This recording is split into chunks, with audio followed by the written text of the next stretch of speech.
Hello दोस्तों, मेरा नाम है उमेश काळे। मेरे यूट्यूब चैनल का नाम है परफॉर्मेंस मैनेजमेंट इन मैन्युफैक्चरिंग। आज जो वीडियो डिस्कस करने वाले that is regarding problem solving. Lean six sigma methodology में प्रॉब्लम सॉल्विंग में क्या क्या टूल्स एंड टेक्निक यूज करते हैं उसके बारे में हम डिस्कस करेंगे। लीन सिक्स सिग्मा में प्रॉब्लम सॉल्विंग टूल्स यूज होता है to analyse the defect generation. जो डिफेक्ट जनरेट होता है प्रोसेस में मैन्युफैक्चरिंग प्रोसेस में, उसका स्टेज कहाँ पर है, कौन सा स्टेज में जनरेट होता है, उसका फ्रीक्वेंसी क्या है, उसका पोटेंशियल क्या है। फ्रीक्वेंसी यानी कितना क्वांटिटी ऑब्जर्व हो रहा है, और उसका पोटेंशियल यानी उसका कॉस्ट कितना है, कितना कॉस्ट इन्वॉल्व है, उसका वेरिएशन जो जनरेट होता है या डिफेक्ट जनरेट होता है उसमें। तो उसके बाद में प्रोजेक्ट लेने के बाद में अगर आपको रूट कॉज आइडेंटिफाई होता है तो उसका कौन से रीजन है, रूट कॉज कौन से टाइप में हो सकते हैं। It can be like operator skill या मटेरियल डिफेक्ट या चेंज इन द प्रोसेस या change in the method of measurement. ये सब रूट कॉजेस हो सकते हैं। तो उस पर अगर रूट कॉज पर एक्शन लेंगे तो आपका डिफेक्ट एलिमिनेट हो सकता है, यानी आपका जो डिफेक्ट जनरेशन है उसका क्वांटिटी और उसका रूट कॉज है दोनों एलिमिनेट हो सकता है। तो इसमें स्टेजेस क्या है कि रूट कॉज एनालिसिस करने के लिए जो हम प्रोजेक्ट कंडक्ट कर रहे हैं उसमें कौन से स्टेज आते हैं। तो उसमें आता है इनिशियली डिफाइन यानी आपको इनिशियली प्रोजेक्ट डिफाइन करना पड़ेगा कि कौन सा प्रोडक्ट में हमको डिफेक्ट जनरेट हो रहा है और क्या टाइप का डिफेक्ट है। ये डिफाइन करने के लिए आपको प्रॉपर एनालिसिस करना पड़ेगा। तो इनिशियली डिफाइन स्टेज होने के बाद में आएगा एनालाइज फेज। एनालिसिस फेज के बाद में आएगा रूट कॉज एनालिसिस यानी आपको इनिशियली आपका जो डिफेक्ट जनरेशन है उसका कॉस्ट या स्टेज ये एनालाइज हो गया कि कौन सा स्टेज में आइडेंटिफाई हो गया। उसके बाद में रूट कॉज एनालिसिस आएगा।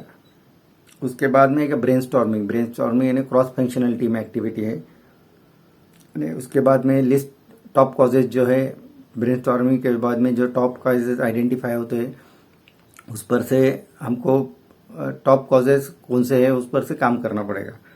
यानी वाई एनालिसिस टॉप का आइडेंटिफाई होने बाद में उस पर वाई एनालिसिस करना पड़ेगा कि क्यों डिफेक्ट जनरेट हो रहा है, corrective action.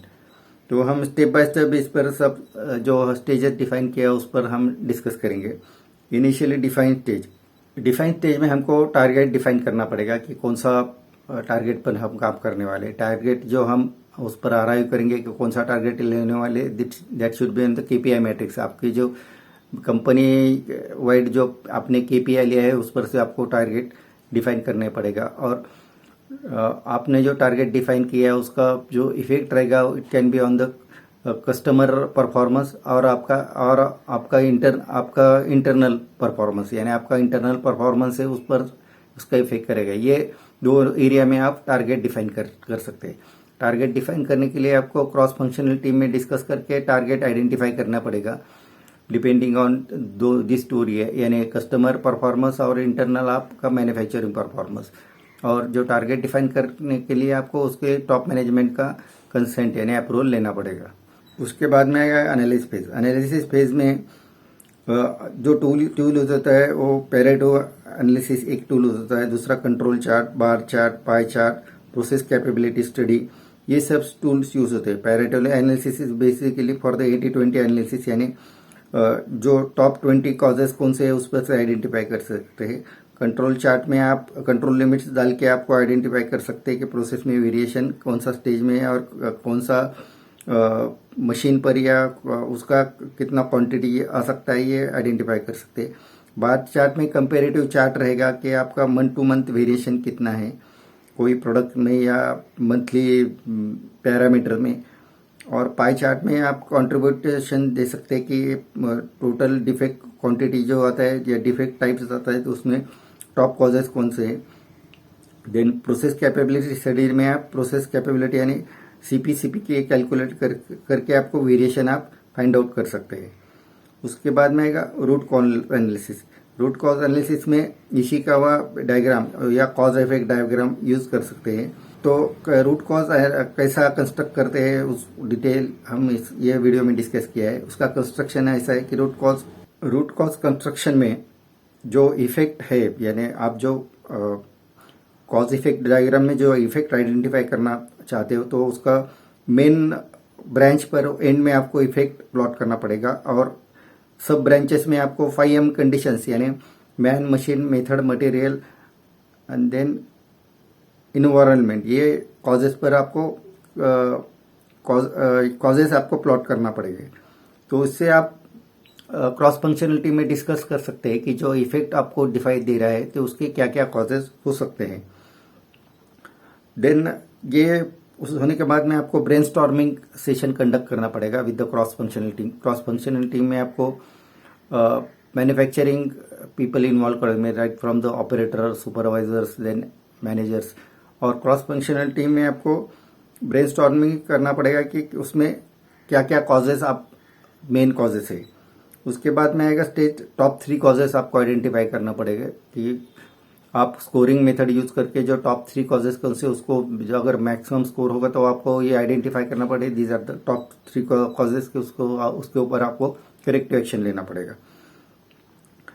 Then why analysis, 5 why analysis करना पड़ेगा, जो टॉप 3 कॉजेस है उसमें क्यों आ रहे हैं, यानी डिफेक्ट जो जनरेट होता है it is due to why it is generated. Why analysis करके आपको, यानी एक ही अगर रीजन लिए तो वाई इट इज फेलिंग, यानी आप अगर कंसिडर करोगे आपका कोई प्रोडक्ट डैमेज हो रहा है तो डैमेज में अगर आइडेंटिफाई करोगे it may be due to mishandling क्यों हो रहा है तो उसका प्रॉपर स्टोरेज नहीं, प्रॉपर स्टोरेज क्यों नहीं तो उसमें प्रॉपर लोकेशन नहीं, ट्रॉली में क्यों लोकेशन नहीं कि आप उसमें मैक्सिमम ज़्यादा क्वांटिटी लोड किया है, यानी आपने क्वांटिटी आइडेंटिफाई नहीं किया है ट्रॉली में।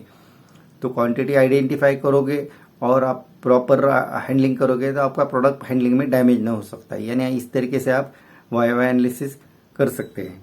देन करेक्टिव एक्शन में आपको क्रॉस फंक्शनलिटी में जो आपने टॉप आइडेंटिफाई किया है कॉजेज और उसमें आपने वाई एनालिसिस आइडेंटिफाई किया है, यानी हमने अगर अभी डिस्कस किया कि आपने ट्रॉली में क्वांटिटी डिफाइन नहीं किया और उसका प्रॉपर स्टोरेज नहीं है तो this can be the corrective action, ऐसा आपको करेक्टिव एक्शन लेना पड़ेगा। करेक्टिव एक्शन अलग अलग टाइप के हो सकते हैं, उसमें आपका ऑपरेटर स्किल, यानी आपका प्रॉपर ऑपरेटर का स्किल नहीं रहेगा तो उसको आपको ट्रेनिंग देके इम्प्रूव करना पड़ेगा।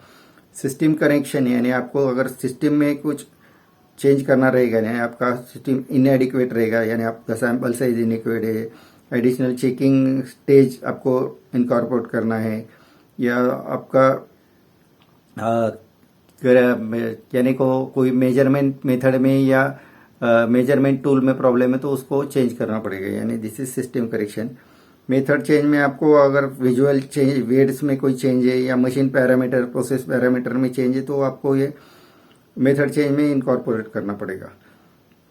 सो आप इस पर करेक्टिव एक्शन लोगे तो आपका डेफिनेटली प्रॉब्लम सॉल्व हो जाएगा और आपका रिजेक्शन या वेरिएशन कम हो जाएगा आपका, और आपका प्रोसेस स्ट्रीमलाइन हो जाएगा और आपका प्रोसेस इंप्रूव होकर आपका कॉस्ट कम हो जाएगा, यानी आपका मैन्युफैक्चर में प्रॉफिट मार्जिन बढ़ेगा। So this is regarding today's video. So आप अगर मोर इन्फॉर्मेशन चाहते हो तो मेरा ब्लॉग रेफर कर सकते हैं। मेरे ब्लॉग का नाम है मैन्युफैक्चरिंग परफॉर्मेंस 116.blogspot.com और मुझे ईमेल कर सकते हैं। मेरा ईमेल आईडी है pmsir116@gmail.com। तो thank you to join my video, thank you very much.